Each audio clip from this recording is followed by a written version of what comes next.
আলুরা পেঁপে কোরানি রেসিপিটা আজকে ট্রাই করলাম। আমার মা এটা খুব ভালো বানান। আমি আজকে ফার্স্ট টাইম ট্রাই করলাম। তো পেঁপে কুড়িয়ে আগে থেকে আলুগুলোকে ভাজা করে রেখে দিয়েছিলাম।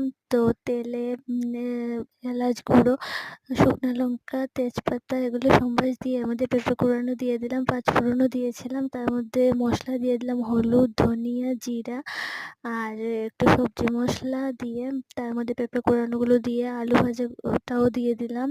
আলু টুকরো টুকরো করে যে ভাজা করে রেখেছিলাম তার মধ্যে কিশমিশ, একটু টক দই এবং স্বাদ মতো নুন আর চিনি দিয়ে অল্প জল দিয়ে ঢাকা দিয়ে দিলাম। তারপর এটাকে পুরোভাবে যতক্ষণ না শুকিয়ে যাবে ওটাকে পুরো শুকিয়ে তার মধ্যে ঘি দিয়ে তারপর নামিয়ে নিলাম।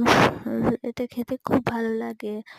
একবার ট্রাই করে দেখবেন, খুব ভালো লাগে খেতে। এটা খুব স্বাদ লাগে খেতে।